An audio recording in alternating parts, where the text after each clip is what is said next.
Deux chiffres dominent aujourd'hui les dossiers sécuritaires du Burkina Faso. L'un circule dans des rapports confidentiels évoquant des flux financiers clandestins destinés à fracturer l'armée. L'autre apparaît dans des communiqués officiels montrant qu'autour d'Ibrahim Traoré, la cohésion interne s'est paradoxalement renforcée au fil des crises. Que signifie, pour vous, cette capacité d'un pouvoir à se durcir précisément sous une pression étrangère patiente, méthodique et presque obsessionnelle?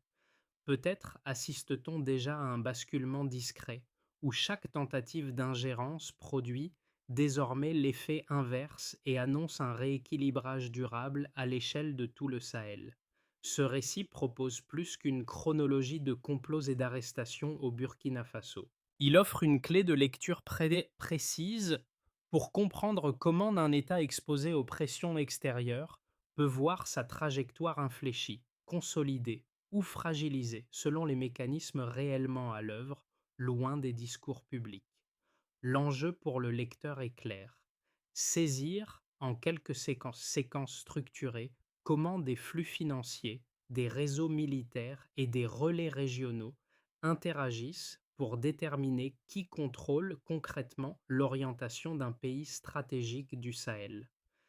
À travers le cas d'Ibrahim Traoré, l'analyse met en lumière des dynamiques reproductibles dans d'autres contextes africains, la façon dont l'ingérence se déploie, comment elle s'appuie sur des vulnérabilités internes, et surtout comment qu'elle peut produire des effets inverses à ceux recherchés. Comprendre ces ressorts permet d'éviter deux pièges fréquents: réduire la crise à une simple lutte de pouvoir interne ou l'expliquer uniquement par des jeux d'influence extérieure abstraits. Ce qui est en jeu dépasse donc le Burkina Faso. Il s'agit d'une grille de lecture utile pour interpréter les recompositions politiques en cours dans l'ensemble du Sahel et pour mesurer ce que signifie réellement tenir face à une pression internationale persistante. Plus de 10 tentatives d'assassinat recensées en moins de 2 ans et plus de 50 officiers arrêtés pour implication directe dans des complots successifs. Mis côte à côte, ces deux chiffres révèlent une réalité souvent minimisée. La menace autour d'Ibrahim Traoré n'a jamais été marginale, et sa structuration dépasse largement le cadre d'intrigues internes isolées. Pour comprendre cette dynamique, il faut revenir à l'année 2022. Lorsque le Burkina Faso entre dans une phase de turbulence aiguë, le pays combine alors plusieurs fragilités: instabilité politique chronique, pression sécuritaire persistante et richesse en ressources naturelles particulièrement convoitées, notamment l'or, le manganèse et le phosphate. Cette combinaison transforme rapidement le territoire en point focal d'intérêts extérieurs concurrents, souvent dissimulés derrière des discours de stabilisation régionale. Dès son arrivée au pouvoir, Ibrahim Traoré se retrouve confronté à une série de signaux faibles. Des officiers intermédiaires rapportent des approches inhabituelles, propositions de promotion accélérée, promesses de soutien matériel ou enveloppes discrètes transmises par des intermédiaires se présentant comme de simples acteurs économiques. Pris isolément, ces faits pourraient passer pour des anomalies. Assemblés, ils dessinent une trame cohérente de tentatives d'infiltration ciblées. Un premier tournant survient lorsqu'un officier basé dans le Nord refuse à plusieurs reprises une offre financière colossale visant à rééquilibrer le commandement. Son signalement déclenche une vérification interne qui met au jour un canal d'influence actif depuis plusieurs mois. Peu après, une seconde affaire révèle des connexions directes avec des réseaux opérant depuis des pays voisins du Sahel, confirmant que la pression n'est ni spontanée ni strictement burkinabé. Ce contexte éclaire le paradoxe central de la crise. Plus la pression financière et militaire s'intensifie, plus la cohésion autour d'Ibrahim Traoré semble se renforcer. Loin de fragmenter immédiatement l'appareil d'État, la menace agit comme un révélateur, forçant institutions et forces armées à identifier leur ligne de faille et à se resserrer autour d'un noyau loyaliste. C'est cette dynamique inverse qui constitue le cœur de la élément révélateur. Pour saisir les effets concrets de cette pression invisible, il faut quitter un instant les sommets de l'État et observer comment la crise se manifeste à hauteur d'homme. Plusieurs récits internes convergent vers un même profil, des officiers de rang intermédiaire, souvent en poste dans des zones sensibles, devenues les premières cibles d'approches extérieures discrètes. Leur position charnière en fait des relais potentiels, mais aussi des capteurs précoces de la stratégie en cours. L'un de ces cas, rapidement devenu emblématique, concerne un capitaine affecté dans une région du Nord. Approché à plusieurs reprises par des intermédiaires proposant une somme exceptionnelle en échange d'un soutien logistique limité, il choisit de signaler ses tentatives à sa hiérarchie. Ce geste déclenche une série de contrôles internes qui révèlent que l'approche n'est pas isolée. D'autres officiers, dans des unités distinctes, rapportent des propositions similaires, parfois formulées sous couvert de partenariat ou d'aides informelles. Ces alertes précoces produisent un premier impact mesurable.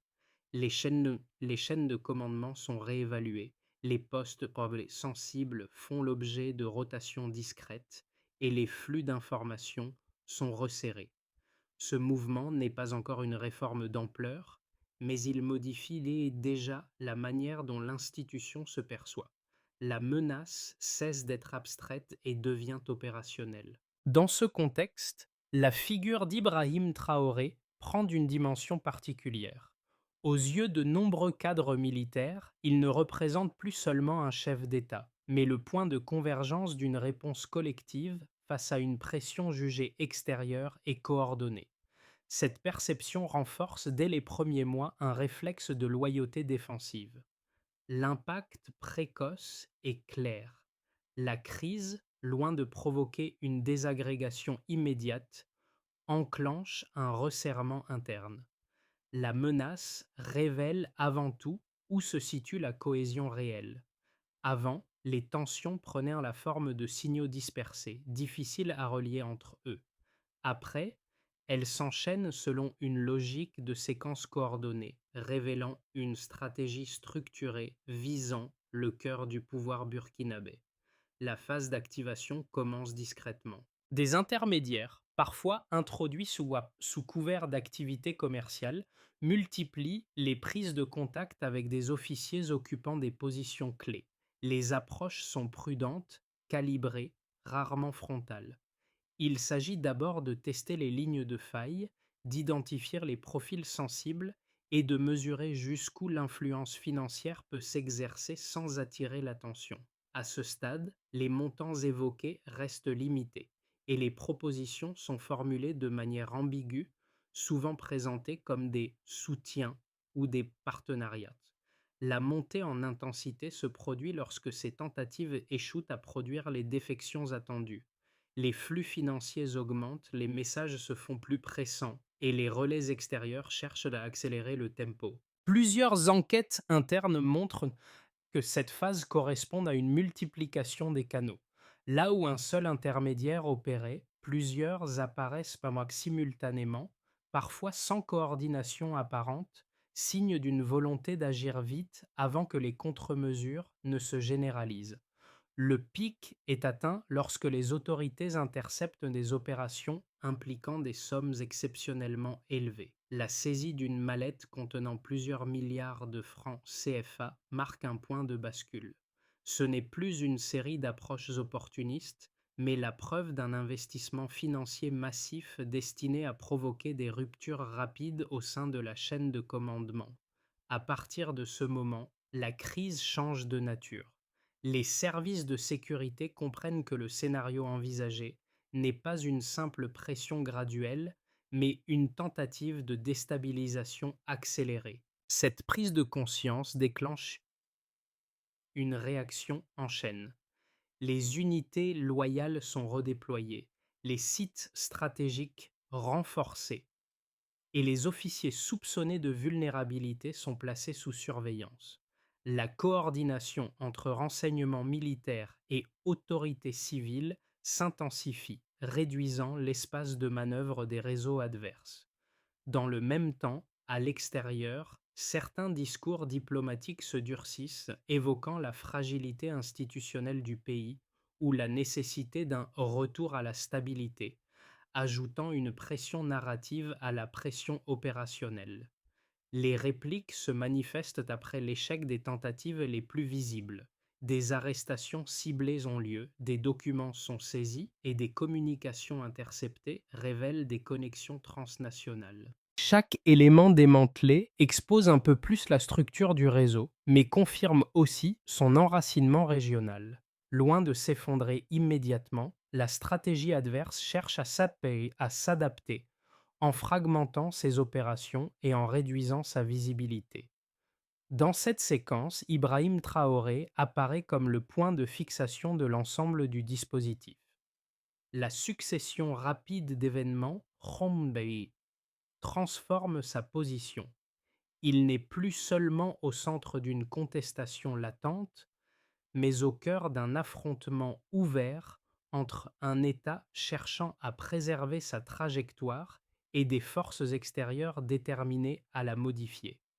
La ligne des événements montre ainsi comment une crise diffuse se mue en confrontation structurée, laissant des répliques durables bien au-delà du pic initial. Avant 2022, la menace autour du pouvoir burkinabé se traduisait par des tensions diffuses et des soupçons difficiles à documenter. Après, elle prend la forme d'indicateurs mesurables qui permettent d'en saisir l'ampleur réelle autour d'Ibrahim Traoré. Cette bascule du flou vers le quantifiable constitue le cœur du raisonnement factuel. Une première mesure décisive apparaît. Plus de 10 tentatives d'assassinat ont été identifiées et documentées en moins de 2 ans. Ce volume d'attaques montre une pression continue, planifiée et méthodique. Ce chiffre ne renvoie pas à des actes isolés, mais à une répétition qui traduit une stratégie d'usure. Chaque tentative avortée indique une capacité d'adaptation des réseaux impliqués, mais aussi une persistance qui dépasse largement les crises internes habituelles observées dans la région. Le passage d'incidents ponctuels à une série structurée marque un changement d'échelle. Une deuxième donnée clé, suite, la saisie en novembre 2024 d'une mallette contenant 5 milliards de francs CFA destinée à acheter la défection d'officiers stratégiques. Cette somme révèle l'ampleur financière exceptionnelle du projet de déstabilisation. Ce montant ne correspond pas à un simple pot de vin opportuniste. Il s'inscrit dans un flux organisé, capable de mobiliser rapidement des ressources considérables. Le delta est ici évident. On passe d'approches prudentes et fragmentées à un investissement massif visant des ruptures rapides au sommet de la hiérarchie militaire. La logique financière devient un indicateur direct de l'urgence perçue par les acteurs extérieurs. Une troisième mesure structurante complète le tableau. Plus de 50 officiers ont été arrêtés pour implication directe ou coordination avec des réseaux transnationaux. Ce nombre élevé indique une infiltration profonde construite sur la durée. Cette donnée éclaire le mode opératoire. Il ne s'agit pas d'un noyau restreint de dissidents, mais d'un maillage progressif, patient, cherchant à s'ancrer dans différents segments de l'appareil sécuritaire. Le delta entre quelques soupçons initiaux et une cinquantaine d'arrestations confirme que la menace était systémique. Pris ensemble, ces trois chiffres dessinent une trajectoire claire. Le point de départ correspond à une instabilité latente comparable à celle d'autres États sahéliens. Et l'évolution révèle une intensification rapide, caractérisée par la répétition des tentatives, l'augmentation brutale des moyens financiers et l'élargissement du cercle des acteurs impliqués. Cette combinaison explique pourquoi la réponse de l'État s'est accélérée à partir de 2024. Pour Ibrahim Traoré, ces données jouent un rôle politique autant que sécuritaire. Elle permet de transformer un discours de résistance en argumentaire étayé, fondé sur des éléments vérifiables. La quantification change la perception. Ce qui pouvait être interprété comme une lutte de pouvoir interne apparaît désormais comme une pression extérieure structurée, mesurable et coûteuse. L'effet paradoxal de ces chiffres réside dans leur portée révélatrice. Là où l'objectif était de fragmenter l'institution, la mise au jour des volumes financiers, du nombre d'opérations et de l'ampleur des arrestations contribue à souder un noyau loyaliste plus visible.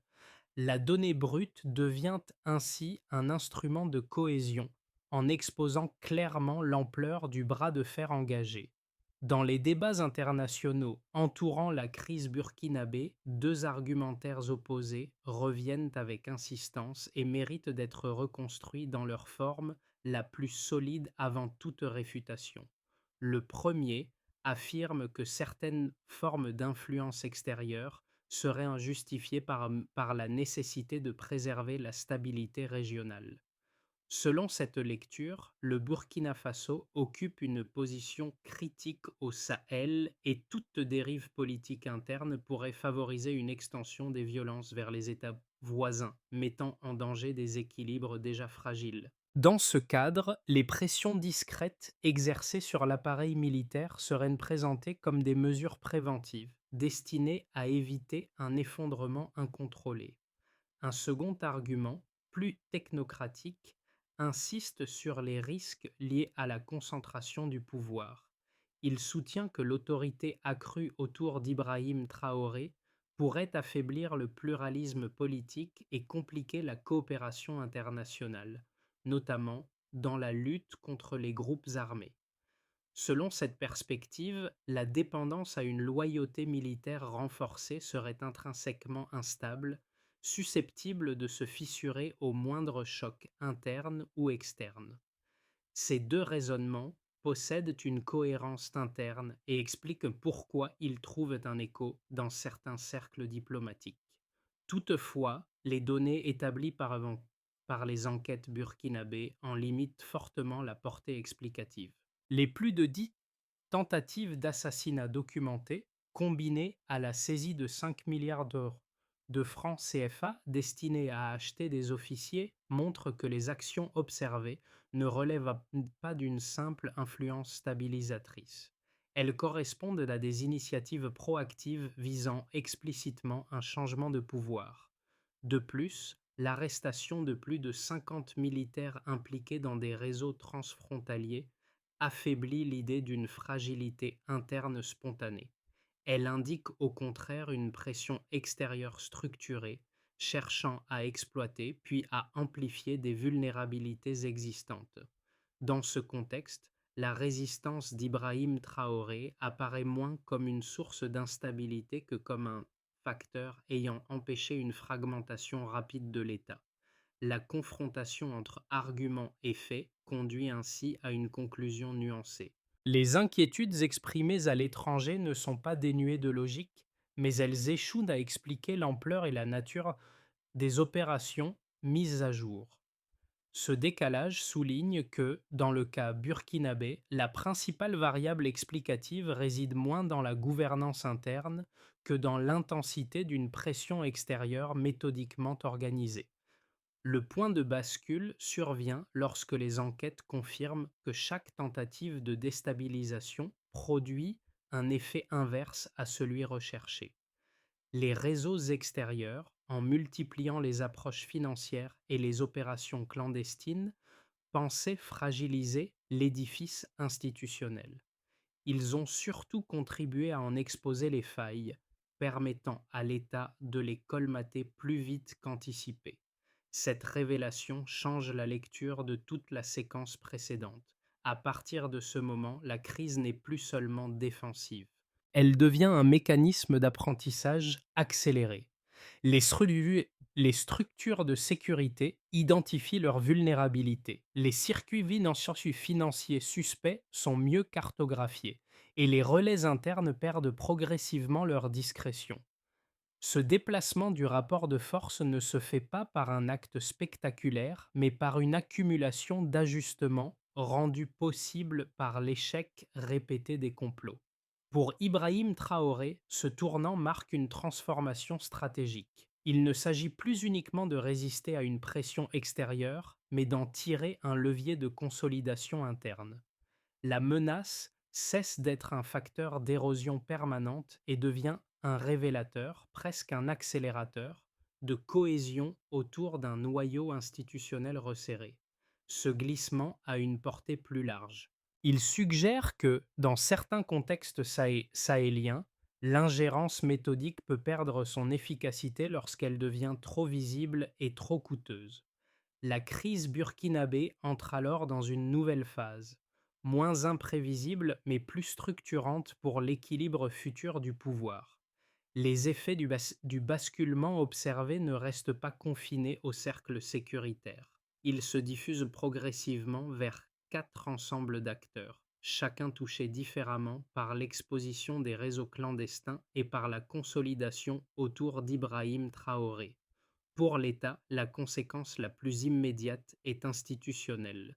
Les arrestations de plus de 50 officiers impliqués forcent une recomposition rapide de la chaîne de commandement. Les postes les sensibles sont redistribués, les procédures de contrôle renforcées et la circulation de l'information est davantage centralisée. Cette reconfiguration réduit la perméabilité aux infiltrations, mais accroît aussi la concentration décisionnelle autour du noyau loyaliste. À court terme, l'appareil gagne en cohérence opérationnelle. À moyen terme, il devient plus dépendant de la capacité du centre à maintenir la confiance interne. Du côté des forces armées, l'impact est plus ambivalent. La mise au jour des tentatives de corruption crée un choc moral, mais aussi un effet de clarification. Les lignes de loyauté deviennent plus visibles et l'échec répété des complots renforce un sentiment de défense collective face à une pression extérieure identifiée.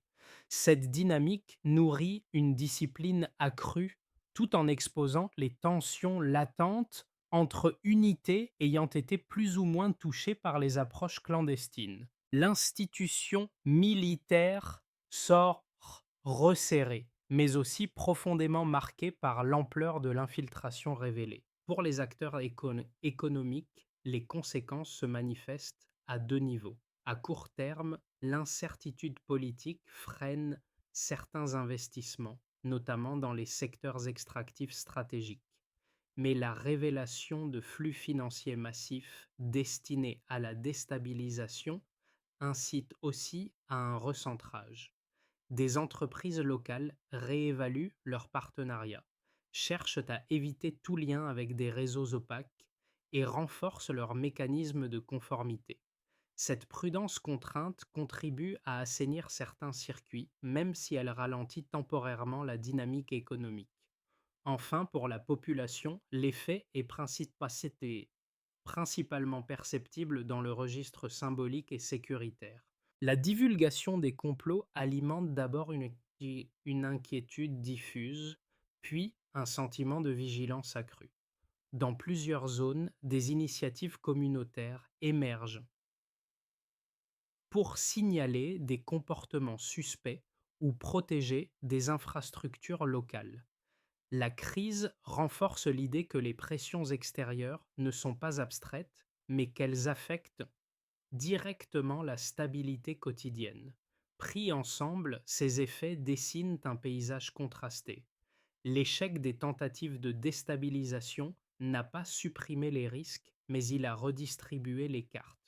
Pour Ibrahim Traoré, cette phase consolide une position centrale, non seulement politique, mais aussi symbolique, en incarnant la capacité d'un État à transformer une pression subie en levier de cohésion. À partir des dynamiques observées, trois trajectoires plausibles se dessinent pour les 6 à 12 prochains mois. Aucune n'est certaine, chacune dépend de l'interaction entre pression extérieure, ajustements internes et capacités institutionnelles déjà mises à l'épreuve. Le scénario de base repose sur la poursuite des réformes sécuritaires engagées. Les contrôles internes restent actifs, les circuits financiers suspects continuent d'être surveillés et les rotations de postes sensible limite les capacités d'infiltration. Dans cette configuration, la stabilité demeure relative mais fonctionnelle. Les tentatives de déstabilisation persistent à bas bruit sans atteindre un seuil critique.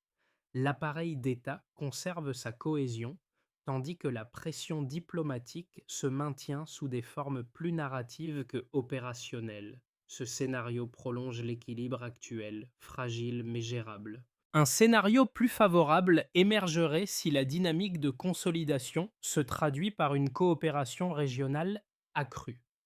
Le partage d'informations avec des États voisins confrontés à des pressions similaires réduit l'efficacité des réseaux transnationaux. Les coûts logistiques de l'ingérence augmentent, rendant les opérations clandestines plus risquées et moins attractives. Dans ce cas, le Burkina Faso bénéficie d'un effet d'entraînement régional, où la résistance institutionnelle devient une référence. La stabilité reste sous tension, mais elle s'inscrit dans une trajectoire de renforcement progressif. Le scénario le plus défavorable suppose, au contraire, une recomposition rapide des réseaux adverses. Ceux-ci adaptent leurs méthodes, fragmentent davantage leurs actions et déplacent leurs relais vers des canaux encore moins visibles. Une nouvelle vague de pression, moins spectaculaire mais plus diffuse, pourrait alors tester la capacité de l'État à maintenir sa vigilance sur la durée. Dans cette hypothèse, la centralisation accrue devient un point de fragilité, exposant le système à des chocs imprévus. Face à ces trois trajectoires, une recommandation de méthode s'impose. Il s'agit moins de prédire l'issue que de raisonner en conditions. Si les flux financiers suspects diminuent et que les arrestations cessent de s'accumuler, la consolidation l'emporte. S'ils se déplacent et se fragmentent, la vigilance doit s'adapter. Cette lecture conditionnelle permet d'éviter les certitudes hâtives et de suivre l'évolution réelle des rapports de force sans surestimer ni sous-estimer les signaux disponibles. Au-delà des cartes géopolitiques et des chiffres issus des enquêtes, la crise burkinabé résonne aussi chez celles et ceux qui l'observent à distance. Comprendre ce qui se joue autour d'Ibrahim Traoré revient à interroger des mécanismes qui dépassent un seul pays et qui concernent, plus largement, la manière dont la souveraineté est mise à l'épreuve dans des environnements sous pression constante. Pour un premier groupe de lecteurs sensibles aux dynamiques internationales, cette séquence éclaire la face moins visible des relations de pouvoir. Elle montre que l'ingérence ne passe pas uniquement par des déclarations officielles ou des sanctions ouvertes, mais par des circuits financiers discrets, des réseaux intermédiaires et des leviers militaires, nos leaders ciblés. Cette prise de conscience invite à lire différemment les crises africaines contemporaines en se concentrant davantage sur les mécanismes concrets que sur les récits dominants. Un second groupe, plus attentif aux questions institutionnelles, peut y voir une leçon sur la résilience des États. L'exemple burkinabé suggère que la fragilité n'est pas toujours là où on l'attend. Un appareil perçu comme vulnérable peut, sous certaines conditions, transformer la pression en facteur de recentrage. Cette idée oblige à nuancer les jugements rapides sur la solidité ou la légitimité des pouvoirs en place. Enfin, pour ceux qui s'intéressent aux trajectoires africaines dans l'ordre mondial, la situation autour d'Ibrahim Traoré rappelle que le Sahel n'est pas un simple théâtre périphérique. Les choix effectués dans ces contextes influencent les équilibres régionaux et redéfinissent la place de l'Afrique dans des jeux de puissance plus larges. Observer ces évolutions avec attention devient alors un exercice de lucidité. À ces trois niveaux, un même réflexe s'impose. Privilégier les données, croiser les sources et résister aux interprétations simplistes. Dans un environnement saturé de narratifs concurrents, cette posture critique constitue déjà une forme d'engagement intellectuel. Face aux pressions extérieures révélées par les enquêtes de 2024, une sortie durable de crise ne repose pas sur une décision unique, mais sur une séquence d'actions coordonnées et mesurables. Les données établies, tentatives répétées, financiers massifs, infiltration interne, imposent une méthode plus qu'un geste spectaculaire. Pour Ibrahim Traoré, l'enjeu consiste à consolider ces réponses sans transformer la vigilance en rigidité. Pour commencer, il faut sécuriser la chaîne de commandement. La rotation programmée des postes sensibles, combinée à des audits internes réguliers, réduit les opportunités d'ancrage des réseaux clandestins. L'indicateur clé n'est pas le nombre d'arrestations supplémentaires, mais la diminution des alertes internes liées à sorcier à des approches suspectes. Ensuite, il devient essentiel d'assécher les circuits financiers opaques. La mise en place de mécanismes de traçabilité renforcés pour les partenariats sensibles permet d'identifier plus tôt les flux anormaux. Le succès se mesure par la baisse des volumes non déclarés et par la rapidité de détection des anomalies plutôt que par des annonces publiques. Dans un troisième temps, élargir la vigilance au niveau régional s'impose. Le partage d'informations avec des États voisins confrontés à des pressions similaires augmente le coût opérationnel de l'ingérence. Dans ce cadre, la coopération n'est pas seulement diplomatique, elle devient un outil de dissuasion indirecte. Par ailleurs, intégrer la dimension civile compte tout autant. Le soutien encadré à des mécanismes de remontée d'informations locales renforce la capacité d'anticipation sans militariser excessivement la société. Le délai entre signalement et intervention devient alors un indicateur central. Enfin, préserver l'équilibre politique demeure déterminant. Pour Ibrahim Traoré, la durabilité de la réponse dépend de sa capacité à maintenir ces dispositifs dans le temps, sans qu'ils ne deviennent des instruments de fermeture. La feuille de route vise ainsi un objectif précis: transformer la pression subie en stabilité mesurable plutôt qu'en tension permanente. Lorsque l'on revient aux premiers signaux apparus au début de cette séquence, ces approches discrètes, ces propositions voilées, ces enveloppes promises à des officiers isolés, leur portée apparaît aujourd'hui sous un jour nouveau. Ce qui semblait alors marginal devient rétrospectivement le fil conducteur d'une crise beaucoup plus vaste. Le détail initial, presque invisible, éclaire désormais l'ensemble du tableau. Ce motif relie des moments éloignés dans le temps. L'officier approché dans une zone périphérique, les réseaux financiers révélés en 2024, les arrestations successives.